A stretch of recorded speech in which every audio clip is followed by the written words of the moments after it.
Acá tenemos un modelo con 10 puntos o 10 módulos, ¿sí? Que para nosotros son fundamentales y está incorporado a manera de fases, ¿no? Un módulo sigue al otro. Y este modelo es el modelo que incorporamos el año pasado y es el modelo que estamos mejorando en este 2021 y por eso es que lo queremos compartir con ustedes. Entonces, en lo primero, ¿qué es lo primero que debe tener un agente de protección? ¿Cuál es el norte? ¿No? Cuando decimos, ¿cuál es el norte? ¿Cuál es el norte de la protección o de un servicio o de un agente? Entonces, eso nos vamos al primer punto. Para nosotros el norte es el perfil. O sea, el perfil del agente de protección.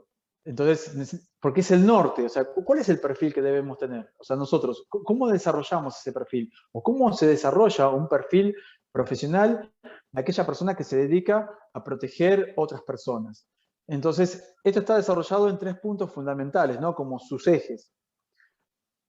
Primero, en el desarrollo de la competencia. ¿Por qué? Porque cualquier oficio, o sea, que haya en la humanidad, una persona debe ser competente. Es un médico y un cirujano que es un especialista, debe ser competente para poder llevar adelante una operación. Y para eso tiene que recorrer un camino y llegar a ser competente. Entonces, nosotros desarrollamos ese saber, hacer y ser, ¿no? Ese espacio de cuáles son esos saberes que deben incorporarse, ¿sí? Y de qué manera deben incorporarse esos saberes. Entonces ahí desarrollamos un camino que tiene que ver con una formación que podría ser estos ejes, ¿no? La formación inicial básica. O sea, uno cuando no tiene conocimiento sobre un área necesita como una formación inicial. Una vez que uno se forma, necesita capacitarse. O sea, porque continuamente hay otros temas o hay otras especialidades, entonces necesita buscar especializaciones y capacitarse. Entonces después de la formación viene la capacitación. Dentro de esa formación y de esa capacitación hay actualizaciones. Entonces sería como la tercera pata, ¿no? La actualización. Y luego esa formación, esa capacitación y esa actualización de contenidos debe entrenarse, o sea, debe tener una formación continua. Ese proceso de 4 ejes desarrollado es lo que desarrolla la competencia. O sea, cuando uno es competente, lo que llega al final a tener criterio. Y eso es lo que consideramos que debe tener un agente de protección. O sea, un camino que esté marcado en esa competencia. ¿Qué otra cosa hay que determinar dentro de lo que es el perfil de un agente de protección? Entonces nos vamos al segundo punto. ¿Cuáles son sus actitudes? ¿Sí? ¿Qué tipo de actitudes debe tener? Entonces marcamos en esos ejes cuáles son las actitudes fundamentales. Por supuesto, cuando nosotros decimos una actitud que la persona debe tener, es la confianza. Uno debe ser una persona totalmente confiable, no debe ser una persona que tenga mucha seguridad en sí mismo. Pero al mismo tiempo también debe ser una persona que sea reservada. O sea, de todo. O sea, la privacidad es fundamental. Entonces, ahí empezamos a desprender cuáles son esas actitudes que debe tener ese agente de protección. Y Evelyn, si podés ir mutando los que están abiertos. Luego de las actitudes, tenemos el tercer punto, que son las aptitudes, ¿sí? ¿Cuáles son las aptitudes fundamentales que nosotros consideramos de un agente de protección? ¿Sí? O sea, la capacidad de poder hacer algo. Entonces, esa aptitud para nosotros es primero la proactividad. Mucho tiempo se habló de los agentes de protección reactivos, ¿no? O sea, que se preparan, de hecho nosotros entrenamos mucho la parte reactiva en la parte física. Cuando hacemos la manera presencial, entrenamos mucho la parte reactiva porque es a nivel metodológico, ¿no? Es la oportunidad para uno poder utilizar, por ejemplo, un arma de fuego, para uno ver situaciones límites que es muy poco probable que te puedan suceder, pero es importante tenerlas entrenadas. Entonces le damos mucha atención a esa reactividad. Pero en realidad, en el oficio, en el trabajo, en el día a día, la proactividad es fundamental, o sea, es su aptitud fundamental, es continuamente estar adelantándose a los sucesos y no tan solo prevenir, sino anticiparse a cualquier hecho que pueda suceder. Y esta última palabra, que es anticipar, es quizás, o en los años que tengo de experiencia, lo que más he visto errores en la mayoría de agentes de protección, sea agentes que han trabajado con nosotros o de otras empresas de seguridad o de otros servicios. Es como lo que siempre se ve, ¿no? Esa falta de anticipación a los sucesos. Entonces, dentro de esto podemos ir viendo cómo desarrollamos, ¿sí? Un perfil en lo que tiene que ver con el agente de protección. Y al mismo tiempo, cómo nosotros tenemos que posicionarnos en el mercado, porque hoy lo hablé, ¿no? ¿Cómo nos posicionamos los agentes de protección y las compañías de protección? ¿Cómo nos posicionamos? ¿Sí? O sea, ¿cómo debemos presentarnos? Hoy casualmente tuve una convocatoria de una empresa muy importante que abrió una convocatoria para poder desarrollar y capacitar todo el personal de seguridad. Y tiene que ver con eso, ¿no? O sea, ya vienen con estándares formados, ya nos mandaron todos los formatos, los contratos, todo desarrollado. Se ve que hubo un gran trabajo previo, inclusive los contenidos. La mayoría estaban correctos. Entonces eso quiere decir que hicieron un buen estudio de mercado. Entonces está cambiando todo y nosotros también tenemos que cambiar. Entonces la manera que tenemos nuestro currículum, cómo está desarrollado, la carta de presentación de ese currículum, nuestra bio, nuestra presencia digital. O sea, la presencia digital hoy es muy importante, porque cualquier compañía lo primero que hace es ver tu presencia digital, cómo estás en las redes, cómo estás en la web, cómo aparece, qué cosas están relacionadas a tu nombre. Entonces, todo eso es hiper importante tenerlo bien desarrollado, porque es lo que mostramos, es nuestra primera huella digital, sin siquiera haber tenido una entrevista puede ser un empleador o presentar nuestra compañía hacia alguien que requiera nuestros servicios. Entonces, para nosotros el perfil es algo que en este momento tiene que resaltar y tiene que darse mucha prioridad en la formación. Seguimos avanzando y cuando vamos, esperen un segundo, ahí estamos. Al punto 2, esperen que pasó rápido esto, ahí estamos. Cuando avanzamos al punto 2, o al segundo punto, hablamos de la comunicación. Y en realidad para nosotros ahora desarrollamos un gran eje en los temas de comunicaciones porque vemos muchas fallas a través de todos estos años en la comunicación. Hemos visto muchas falencias. Primero a la hora de dialogar, o sea, ¿cuál es el diálogo? O sea, la gente de protección es una persona educada, usa las palabras correctas, usa los espacios para poder conversar de manera correcta con sus clientes, con otras personas, maneja, o sea, ¿cuáles son esas cuestiones? Bueno, entonces, por ejemplo, en las operaciones, que es lo que estoy hablando, ¿no? En esas operaciones, maneja una buena comunicación, o sea, con su base, con sus enlaces, con sus jefes, o sea, a quien deba reportar, cómo son esos reportes, cuáles son los protocolos que utilizan para poder comunicarse, o sea, cuáles son los protocolos de comunicación, qué hay que transmitir, qué no hay que transmitir, de qué manera hay que transmitirlo. Entonces, las comunicaciones en las operaciones es un lugar donde vimos una falencia bastante importante y bueno, y ahí avanzamos en todo ese tipo de formaciones que es lo que estoy conversando con ustedes, ¿no? Otro de los puntos es en las relaciones que me anticipé un poco y es en eso, ¿no? O sea, hablando de ese perfil, o sea, ¿cómo manejo esas relaciones? ¿Cómo yo puedo entender lo que es los diferentes saludos? Por ejemplo, saludar a alguien de Europa o saludar a alguien de Sudamérica o saludar a alguien de Norteamérica. O sea, entender las diferentes idiosincrasias, las distancias, los manejos, las costumbres, esa idiosincrasia que debo conocer. No, todo eso es fundamental que uno lo conozca, porque trata con gente de todo el mundo y no todo el mundo es igual. Y por supuesto, dentro de la comunicación está el área de seguridad. Y en esa comunicación, o sea, en esa observación, ¿no?, que hacemos nosotros, tenemos un módulo específico de lo que es reconocimiento de personas sospechosas. O sea, como hablamos hoy, ¿no?, dijimos que el perfil de un agente de protección es, dentro de sus aptitudes, que yo les dije, una cosa fundamental es la proactividad. La proactividad es justamente anticiparme a las cosas. Y detectar una persona sospechosa antes de que actúe es mucho más importante que actuar, ¿sí? Porque cuando actuamos tenemos muy pocas probabilidades de éxito. Nos entrenamos para eso, pero tenemos pocas probabilidades de éxito. Ahora, tener un sistema, una metodología y herramientas para poder detectar personas sospechosas, entender sobre comportamiento humano, ¿sí?, es muy importante. Entender todo lo que tenga que ver con el lenguaje no verbal. Sí, pero no verbal, no desde el PNL tradicional del coaching, sino desde el no verbal hacia el área de seguridad.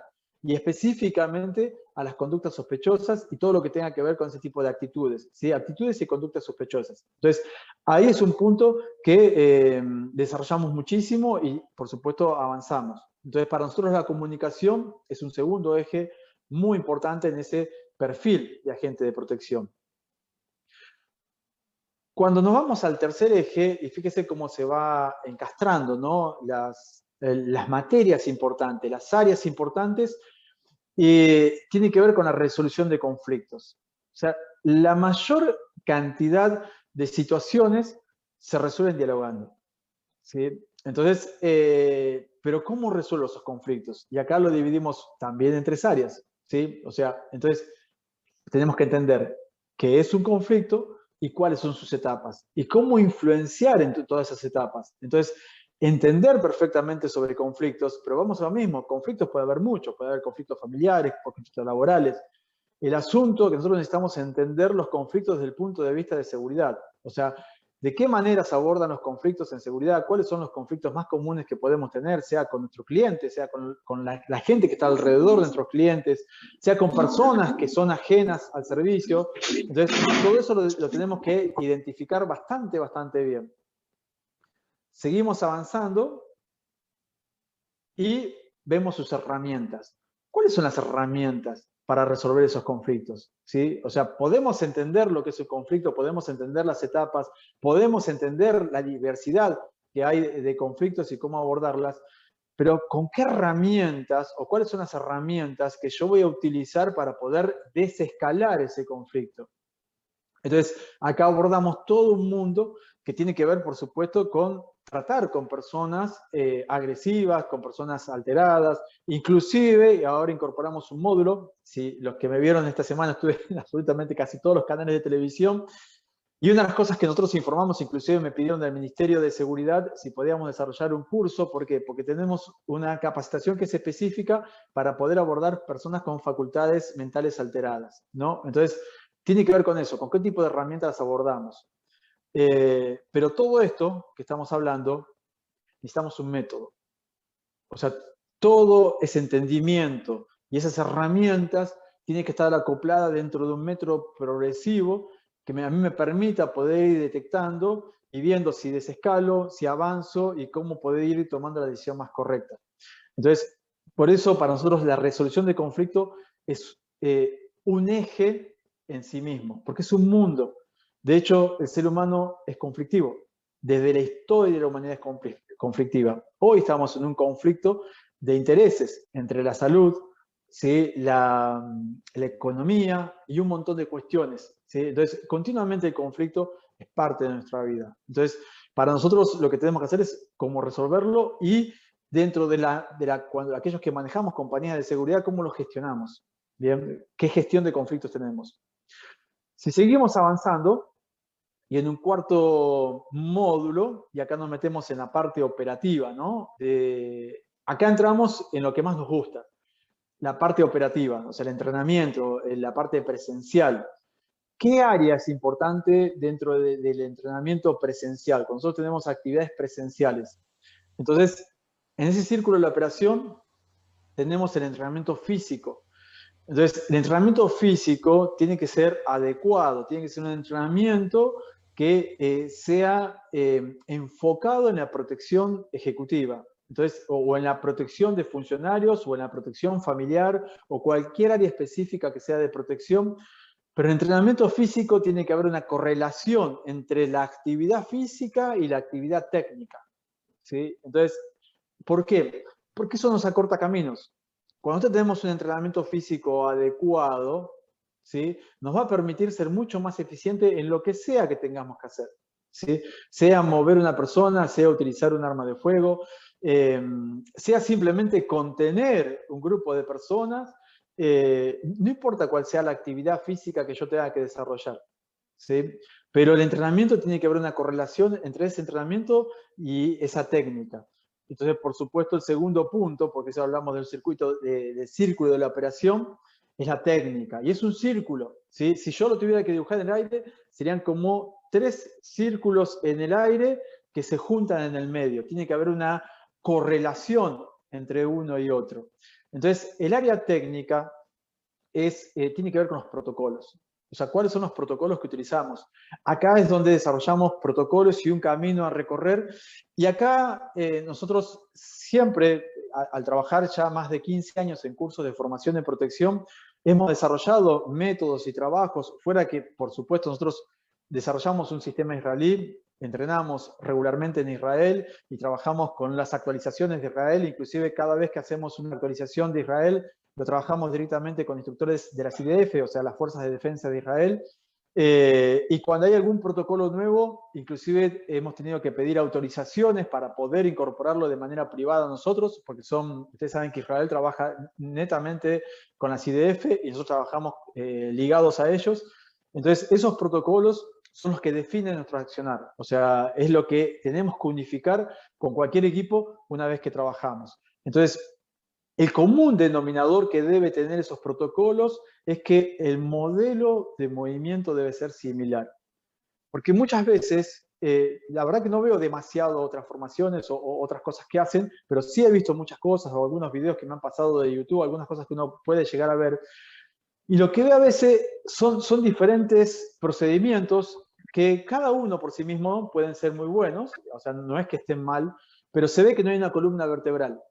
O sea, que son movimientos encastrados y no hay ese eje y esa columna vertebral, que eso lo que hace es retarda el entrenamiento y no genera una continuidad de una cosa a la otra, ¿sí? Y principalmente una simplicidad. O sea, que uno pueda usar un movimiento o un modelo, perdón, de movimiento biomecánico similar para una cosa y para otra cosa. Y eso es muy importante a la hora de incorporar, porque recuerden que cuando hablamos de técnicas, ¿sí? Cuando hablamos de técnicas, tienen que ver con gestos que debe hacer nuestro cuerpo. Y ese gesto debe ser un movimiento automatizado en muchas veces, porque bajo una situación de estrés, y si tengo que reaccionar, tiene que ser automatizado para que esa reacción esté entre 1/4 y 3/4 de segundo, porque eso es lo que tarda un movimiento automatizado en poder ejecutarse. Así sea mover a mi protegido hacia atrás. En cambio, si tengo esos modelos de movimiento, no están encastrados bien, no tienen una columna vertebral, y es como si fuera una ensalada de fruta, caemos en los que son los movimientos pensados, algo que aprendí tengo que recordar, ¿sí? Y si tengo que pensar un movimiento para hacerlo, esa acción tarda entre 1,5 segundos y 3 segundos. Y por lo tanto muchas veces no te alcanza para sobrevivir. Por ejemplo, frente a un cuchillo o un arma de fuego. Entonces, la parte técnica es extremadamente importante entender que los modelos de movimientos deben ser similares y debe haber un eje que conduce. Y nos vamos al tercer punto de lo que es el círculo de la operación, ¿no? Que es la parte táctica. Y esto es muy importante, porque es cómo resolvemos. Y acá es como el key de la cuestión dentro de lo que es la parte presencial, ¿no? Digamos, que es como yo dije, lo que nos gusta, lo que nos entusiasma, lo que hacemos toda la vida porque es algo que nos gusta, nos divierte, nos entretiene, pero al mismo tiempo sabemos que es lo que nos puede salvar la vida en un momento crítico. ¿Sí? Quizás nunca sucedió nada, pero en el momento que sucede, ahí es donde yo tengo que actuar. Y nosotros en eso tenemos una frase que decimos que cada situación va a marcar el curso de la acción. Ahora, todo lo que hacemos tiene que ser un procedimiento táctico para que la táctica se lleve adelante. ¿Cuál es esa táctica? ¿Sí? ¿Cuál es la táctica que utilizo? Acá, por ahí a veces veo procedimientos, o sea, técnicas, lo que hablamos recién, ¿no? Técnicas, pero no veo tácticas. Es como, para que ustedes lo identifiquen, es como ir a hacer un curso de conducción, de security driver, de chofer de seguridad, y ver maniobras. ¿Sí? O sea, maniobras puede ser un giro en J, una U, o sea, cualquier maniobra de esas que se ven bonitas para Hollywood, inclusive algunas pueden servir, pero no vemos, por ejemplo, una táctica de cómo poder sacar un auto si se metió dentro de la caravana. O sea, qué procedimiento vamos a utilizar para sacar un auto que se metió dentro de la caravana. O cómo vamos a evitar que puedan atentar o chocar al auto del VIP. ¿Cuál es la táctica que utilizamos? ¿O cuál es la táctica si tenemos un encierro y tenemos que proteger el vehículo o los vehículos o tenemos que trabajar con una caravana? ¿Sí? De ahí demandamos la táctica. Para nosotros el concepto de táctica es todas las técnicas, ¿sí? Es resolver un problema en el menor tiempo posible con el menor costo posible, ¿sí? Entonces, ¿eso cómo lo hacemos? Mediante las técnicas, mediante las tácticas, mediante las estrategias, mediante el conocimiento propio. Todo eso va en la táctica. Todo eso va en lo que tengo que resolver. Pero todo eso también tiene que entrenarse y tiene que estar fundamentado. De por qué de esa manera sí y por qué de otra manera no. Y entendemos que dentro de la teoría, que es lo que estamos hablando, siempre es el ideal. Pero esta es la realidad, ¿sí? Y en la realidad, cuando las cosas fracasan, cuando no sale como sale en los entrenamientos, ahí es donde la táctica prevalece, ¿sí? Entonces, en todo esto, lo que debe coronar siempre son las simulaciones, o sea, el roleplay, el entrenamiento en simulación. Si no hay entrenamiento de simulación, si no hay estrés, si no puedo probar a una persona, sacarlo de su ambiente de confort y llevarlo a una situación descontrolada, en donde en un remolino de tensión tenga que tomar la decisión más segura y de manera lo más tranquila posible, si no tengo eso, no hay entrenamiento, por lo menos nosotros en la parte israelí, ¿no? Entonces, eso lo consideramos el círculo de operación en el cuarto eje para nosotros si nos vamos a la parte práctica, ¿no? En el quinto eje está involucrado lo que son los análisis de riesgo. El análisis de riesgo, ¿no? O sea, uno ha escuchado mucho, yo trabajo con operadores de todo Sudamérica, entonces tengo como un pantallazo, y Centroamérica también, de cómo están los países, de los profesionales que hay, sean licenciados o ingenieros que trabajan realizando las evaluaciones de riesgo, sea de una instalación, sea de una persona, o sea de un país inclusive, ¿no? Entonces, el análisis de riesgo es el pan nuestro de cada día, es lo que debo hacer para poder trabajar. O sea, yo no puedo tomar un servicio si no hice previamente un análisis de riesgo. Es como que mi cliente me quiera contratar para que lo proteja en la casa y no hice un análisis de riesgos de esa casa y de toda la situación, para determinar si lo que me está pidiendo un agente, dos agentes, un vehículo, lo que fuera que me llegue a pedir, es lo correcto. Porque ni siquiera yo lo sé si es correcto.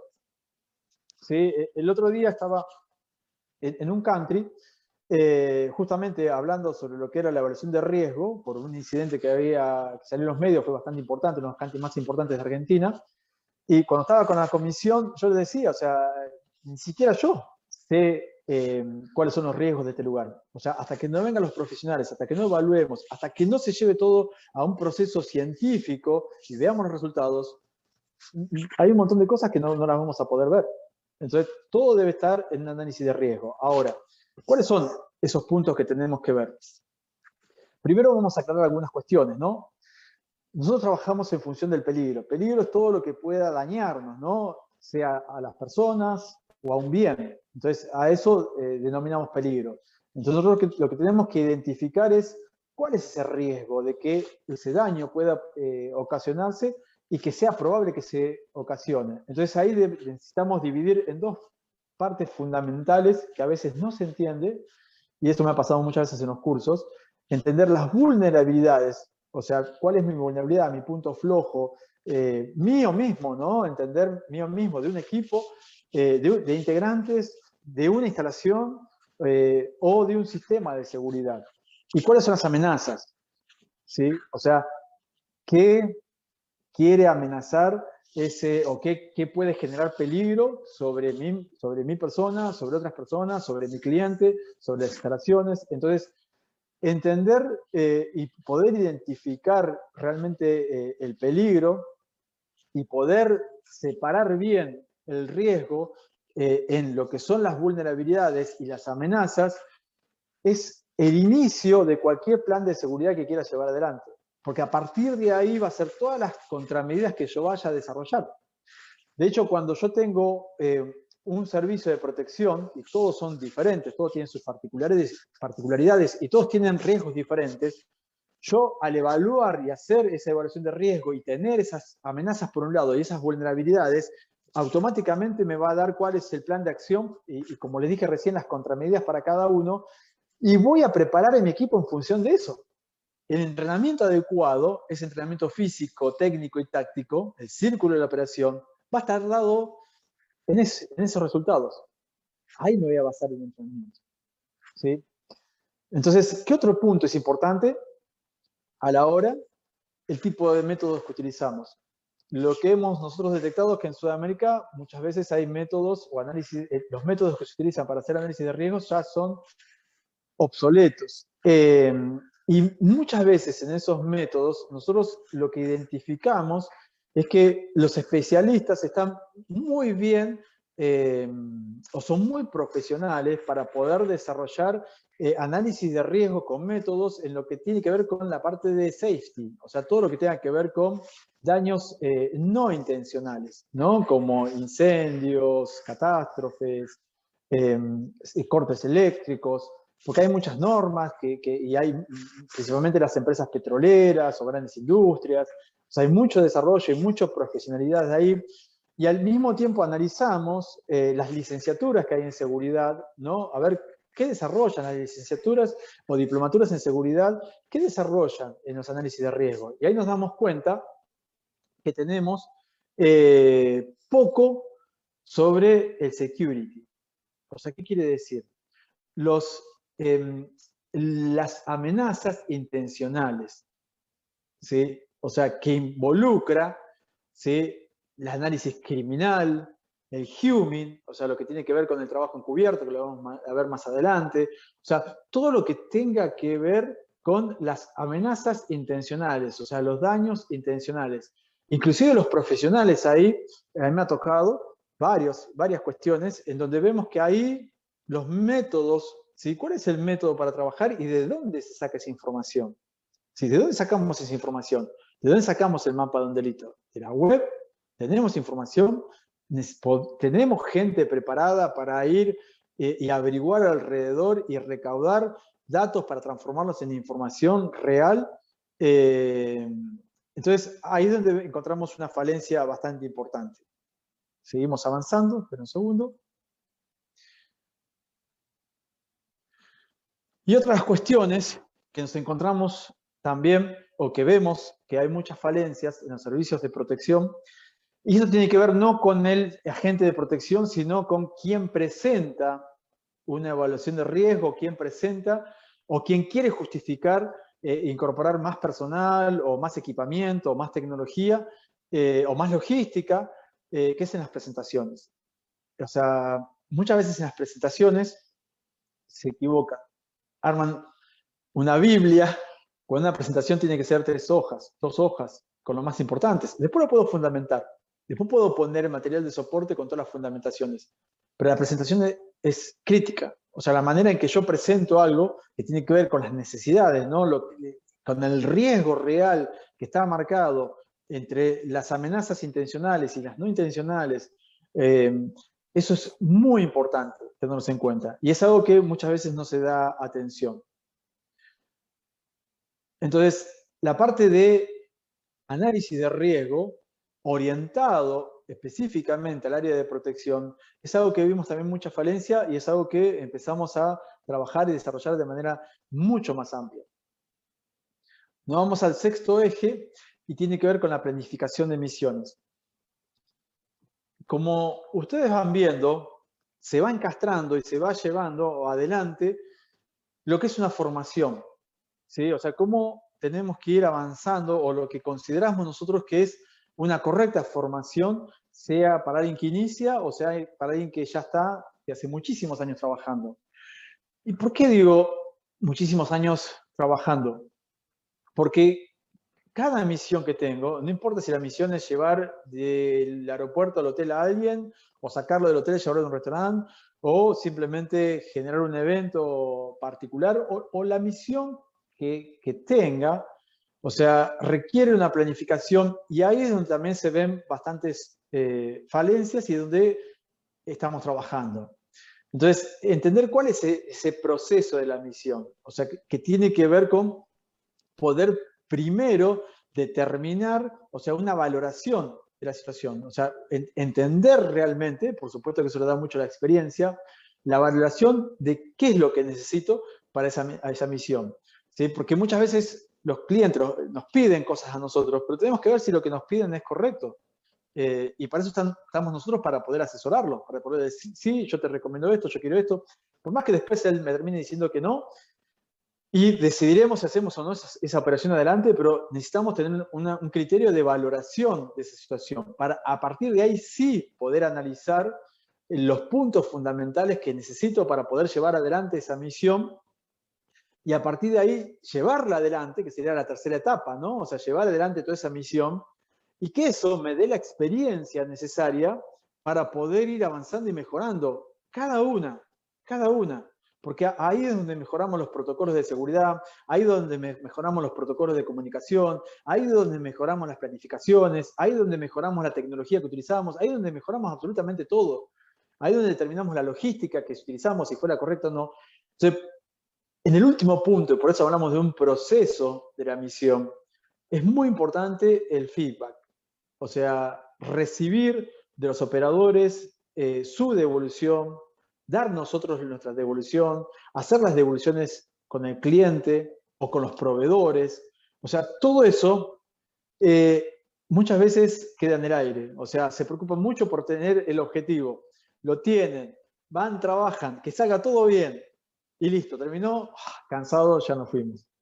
Y pierden el oro en polvo. O sea, esas reuniones, ¿sí? En donde nosotros podemos sacar toda esa información en limpio que nos va a hacer realmente mejorar. Recuerden que nosotros evaluamos para poder evolucionar.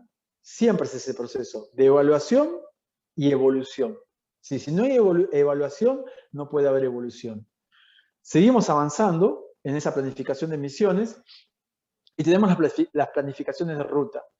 Y acá en realidad todo el mundo habla de una avanzada, todo dice que la avanzada termina siendo un auto que va adelante, viendo que todo esté bien y que no esté el tráfico complicado, que no haya ningún choque y nada más. Y no entendemos realmente lo que es planificar una ruta, que tenemos que entender los datos demográficos, los datos geográficos, los datos topográficos, los datos de tránsito, como dije hoy, los datos del análisis que haya salido criminal, o sea, toda esa información, más los lugares seguros, los lugares de emergencia, los puntos de choque, los ingresos, los egresos, o sea, todo ese cúmulo de situaciones y fases diferentes, necesito enmarcadas en una planificación y en un método que me permita poder ir avanzando en todo eso, ¿sí? Entendiendo toda esa diversidad de cosas, inclusive en esas rutas.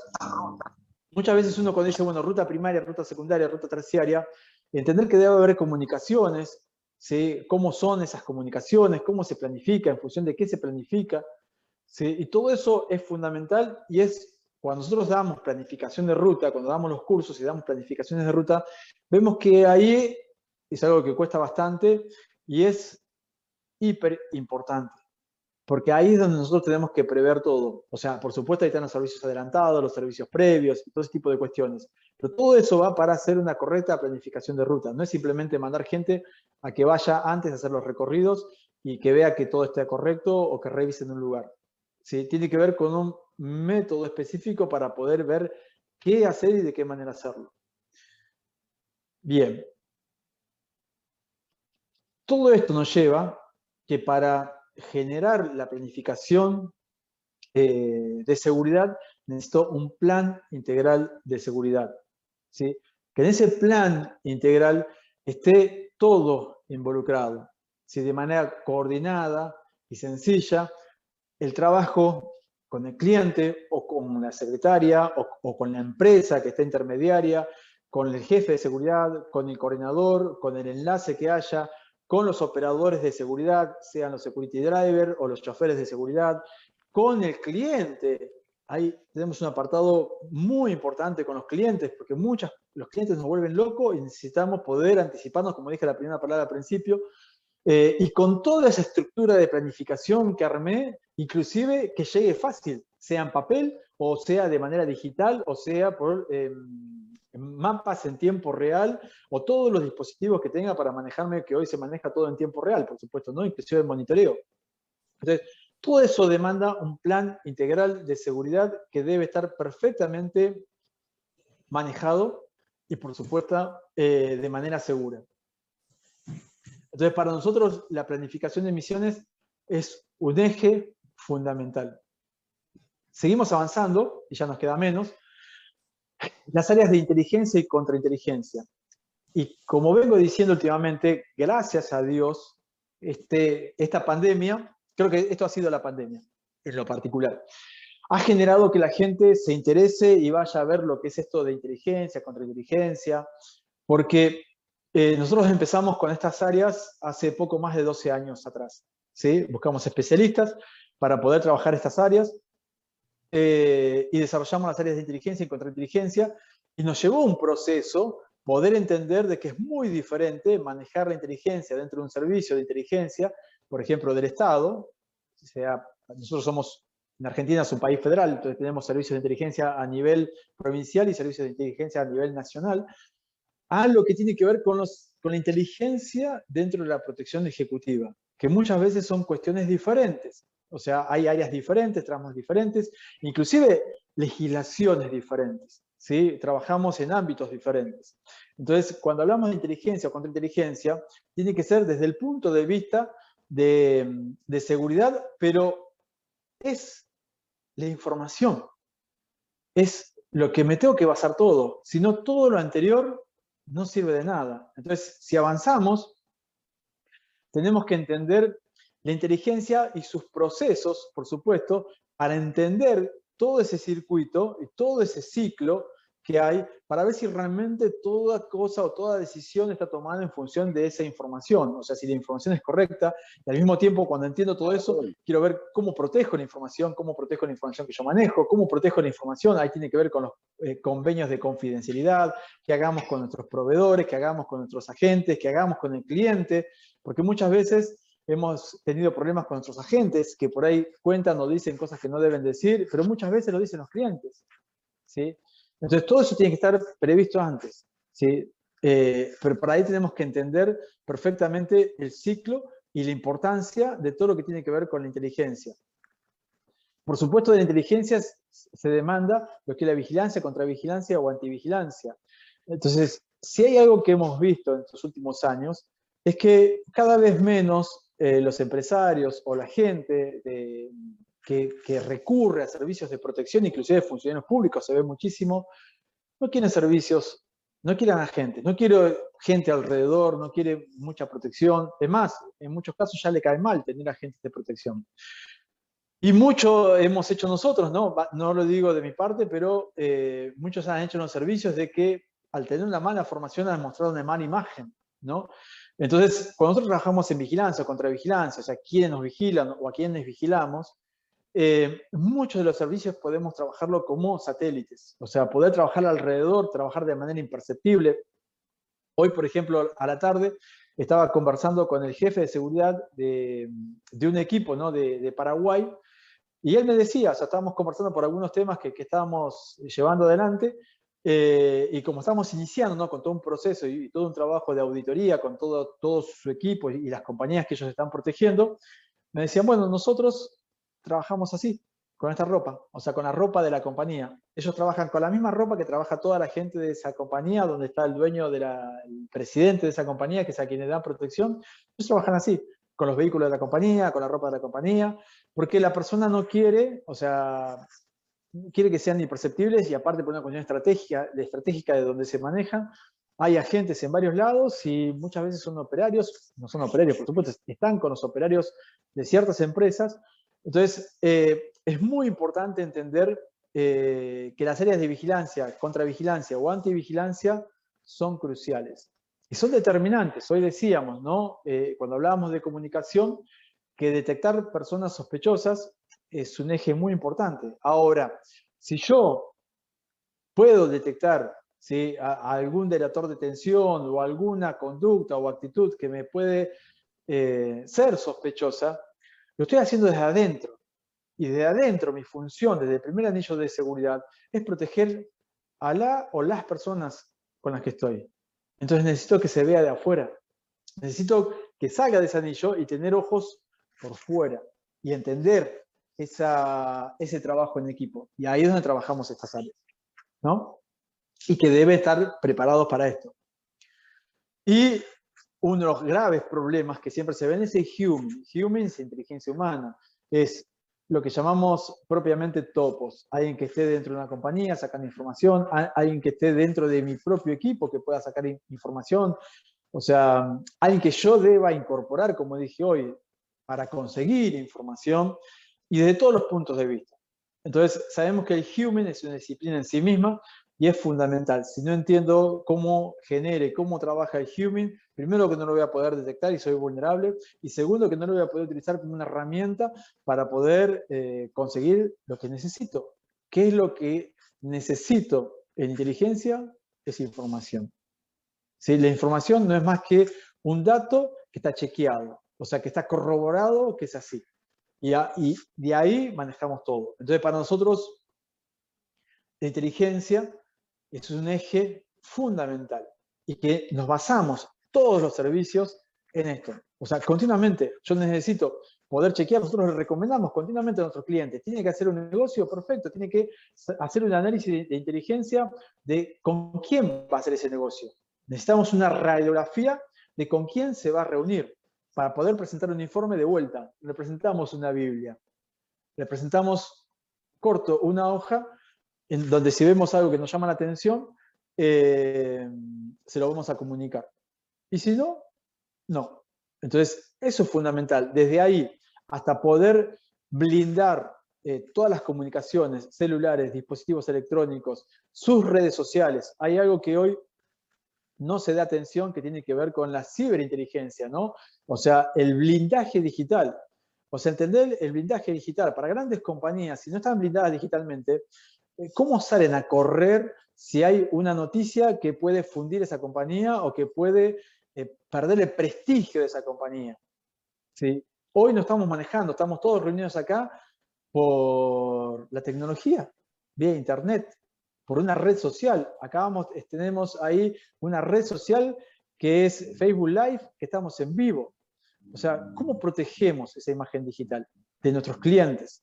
¿Sí? ¿Cómo podemos diagnosticar cuál es la vulnerabilidad digital? ¿Está diagnosticada? ¿Diagnosticamos las vulnerabilidades digitales de nuestros clientes? ¿Blindamos esa vulnerabilidad digital? ¿Blindamos al cliente desde todo punto de vista cuando todo se hace desde esta área? Entonces, para nosotros es crítica. No podemos trabajar o no podemos brindar un servicio con las herramientas correctas si no abordamos esta área. Y de ahí ya vamos cerrando en la información, ¿no? Nosotros cuando dijimos cuáles son las amenazas, y por supuesto estamos en Sudamérica y en Centroamérica, las amenazas en primera instancia tienen que ver con el crimen organizado, ¿no? Entonces, cuando hablamos del crimen organizado, nos tenemos que remitir a Centroamérica, ¿no? Para entender cómo funcionan, cómo se han organizado esas estructuras, ¿sí? Que se han enquistado en el gobierno, que han generado ese nivel altísimo de corrupción y que en Centroamérica tienen hasta ciudades dominadas, cómo operan, cómo trabajan, cuáles son los ciclos de ataques que utilizan, que si bien se utilizan entre ellos mismos, nosotros muchas veces necesitamos entender si alguno de nuestros clientes está conectado o está ligado a alguna amenaza que tiene que ver con alguna organización transnacional centroamericana. Pero como vemos Centroamérica, necesitamos entender netamente la triple frontera, en donde confluyen las organizaciones criminales, organizaciones transnacionales sudamericanas, con las organizaciones terroristas, que es algo que no se veía y ahora lamentablemente sí. ¿Sí? Estos últimos años ya tenemos indicios, ¿sí? Y ya hay hechos en donde el terrorismo, inclusive el yihadista, ¿sí? Se ha puesto de acuerdo y se han ayudado con las organizaciones criminales transnacionales, centroamericanas y sudamericanas. Entonces, nosotros antes no queríamos, veíamos que las organizaciones criminales transnacionales tenían su negocio. ¿Su negocio cuál es? Sea el lavado de dinero, sea el lavado de activos, el narcotráfico, contrabando de personas, sea para protección sexual o laboral. O sea, tenían un montón de actividades o negocios propios que les generaban recursos y ellos estaban bien. Entonces no se querían meter con nada que tenga que ver religioso o fundamentalista. Hoy eso ya no es así. Hoy el fundamentalismo ha roto fronteras y por eso nos vamos al tercer eje, que tiene que ver con el terrorismo internacional, desde entenderlo, pero de manera sencilla. ¿Sí? No necesitamos ser facultativos, necesitamos entender cómo opera, cómo trabaja, cuáles son los modus operandi. ¿Sí? Hoy ya no es Medio Oriente el terrorismo, hoy se ha distribuido en los 5 países y vemos continuamente cómo cooptan diferentes personas para poder trabajar, y eso es importante entenderlo porque es a quien nos enfrentamos o nos podemos llegar a enfrentar. Entonces, y necesitamos información actualizada, por supuesto, porque si tenemos que sacar, como dije hoy al principio, un análisis de riesgo de un país, necesitamos tener esa información. ¿Sí? O sea, cuando hago un análisis criminal, necesito entender qué organizaciones hay operando en ese país, transnacionales, de crimen organizado transnacional, de crimen organizado doméstico y de terrorismo internacional. ¿Hay? ¿Sí? ¿Qué tipo de amenazas hay? ¿Cuáles son los grupos que están operando? Entonces, si yo tengo que pasar un informe de un país, necesito tener toda esa información y actualizada. Y a veces, lamentablemente, me ha tocado ir a agencias oficiales del gobierno de inteligencia que no tenían los mapas de las organizaciones criminales transnacionales actualizados. Así es. Ya vamos terminando. Entonces, entendemos de que todo eso que estamos hablando, que tiene que ver con ejes básicos, ¿no? Para poder desarrollar los servicios de protección o llevar adelante un servicio de protección y tener una capacitación, por lo menos básica, inicial, para poder desarrollarme de manera profesional, solo no podemos hacer nada. O sea, solo no podemos hacer nada. Necesitamos de equipos de trabajo. Y algo que no les comenté, que se me pasó, pero era importante dentro del perfil, ¿sí? Es el liderazgo. O sea, un CPO tiene que ser un líder. ¿Sí? ¿Por qué? Porque debe manejar equipo y también tiene que dejarse de liderar. Tiene que ser un buen líder, un líder positivo, no negativo. Entonces, necesitamos equipos, ¿sí? Equipos de trabajo. O sea, los equipos de soporte son fundamentales. ¿Qué tipo de equipos? Proveedores de servicios. O sea, todo tipo de proveedores de servicios para todos los servicios que yo esté capacitado para poder brindar.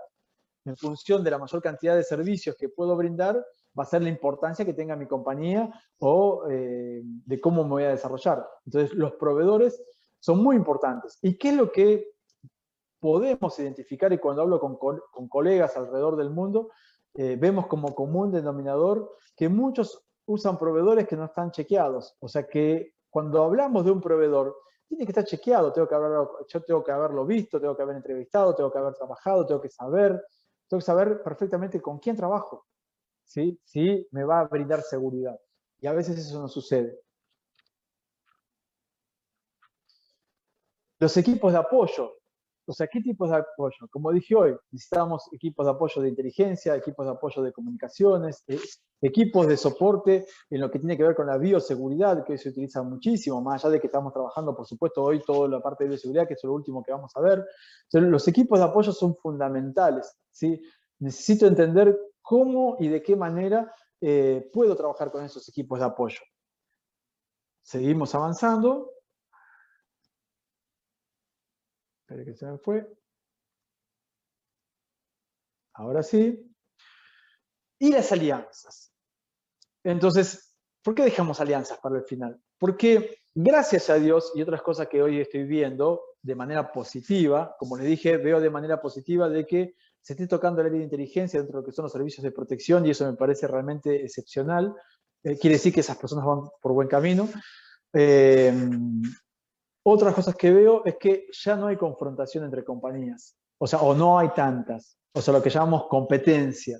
Por el contrario, se entendió de que hoy necesitamos trabajar en conjunto, necesitamos aliarnos, que podemos trabajar de manera independiente para servicios propios, pero podemos aliarnos y unirnos para servicios en conjunto o de objetivos de alto valor que necesite trabajar con recursos que tenga otras compañías. Entonces, las alianzas se han incrementado. Si bien ha bajado el trabajo en protección, evidentemente hubo como un parate bastante importante, las alianzas son fundamentales. Entonces, gracias a Dios estoy viendo que las compañías se están comunicando, los directores de compañías se están abriendo, están generando alianzas, están trabajando. De hecho, nosotros estamos en alianza con otras compañías, trabajando en conjunto. Y es muy nuestro, ¿no? El pensamiento israelí es un trabajo, por eso Israel es lo que es y es potencia, y sus compañías les va excelentemente bien porque continuamente usan este concepto y este principio. Entonces, es muy importante entender que cuando trabajamos justamente en los equipos, necesitamos todo tipo de equipos de trabajo, de soporte, pero también necesitamos alianzas que sean profesionales. Y por último, dejamos en esta formación básica inicial el CPO paramédico, ¿sí? O la parte de emergentológica. Porque muchas veces, cuando hablamos de evaluaciones de riesgo, es más probable que un cliente pueda tener una patología previa o alguna cuestión que tenga que ver con esa patología y por eso tener una emergencia, ¿sí? A que le disparen. Y es algo que muchas veces no se le da tanta atención. Entonces, entender que primeros auxilios, ¿sí? Es fundamental, es algo que continuamente lo hacemos, pero necesitamos un primer auxilio táctico, ¿sí? Inclusive, como estamos con nuestro cliente y viajamos mucho, muchas veces, y andamos en los vehículos, algo que como nosotros trasladamos los vehículos, sea cualquier vehículo, ¿no? Un vehículo, un helicóptero, un jet privado o un avión comercial, o sea, siempre estamos trasladándonos, podemos tener un accidente. Entonces, así sea, ¿cómo sacar? No que haya tenido un atentado, simplemente un choque automovilístico. Y imagínense que se está prendiendo fuego el auto y tengo que sacar a mi cliente y que presumo que tiene una herida cervical. Bueno, ¿cómo lo saco? ¿Sí? ¿Cómo lo saco a ese cliente de ahí para no generarle un daño mayor? O cómo, si hablamos de un atentado, cómo puedo trabajar sobre mí mismo o sobre otro dentro de un enfrentamiento armado. ¿Cómo relaciono y qué orden de prelación, o sea, de prioridad, tiene la atención y la protección? ¿Cómo hago esa división entre atención y protección? Entonces, para eso necesito el concepto táctico de la emergencia. Entonces, entender sobre emergencias sanitarias. Cuando hablamos de emergencia sanitaria, hablamos de un punto que muchas veces no se toca, que tiene que ver con las catástrofes.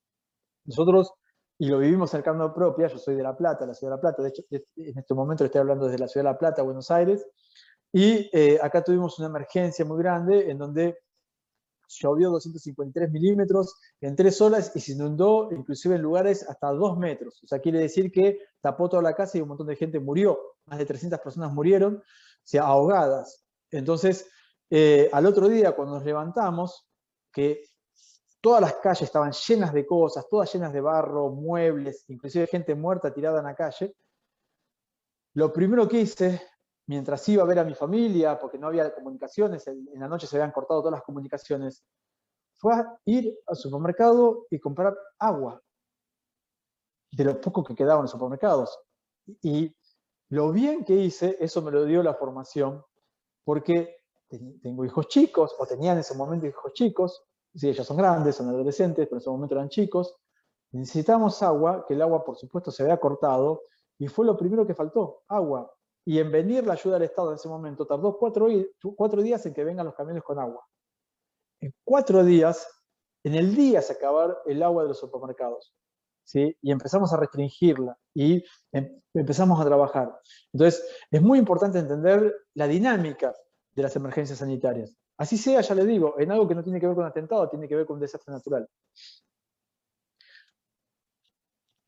Y, por supuesto, eso lo hacemos siempre, entender sobre patologías, ver si realmente las patologías que cualquier persona que está con muchos negocios, con muchas cosas, hipertensión, o lo que sea que tenga la persona, necesito saber, más allá del equipamiento que debo tener, todo el equipo que debo tener preparado, sea en el coche, sea a mí mismo, sea en la casa, porque por supuesto botiquín es lo primero que hacemos, revisamos si el auto tiene botiquín, qué tipo de equipamiento. Yo mismo necesito por cierto evento que estoy lejos del auto, llevar un botiquín propio en mi cuerpo, capaz que estoy de elegante sport como estoy ahora, o con traje y necesito algo que sea muy cómodo, muy compacto, y por supuesto en la casa o en diferentes lugares de la casa, que esté adecuado a esas patologías y ver si dentro del equipo todos estamos preparados para eso.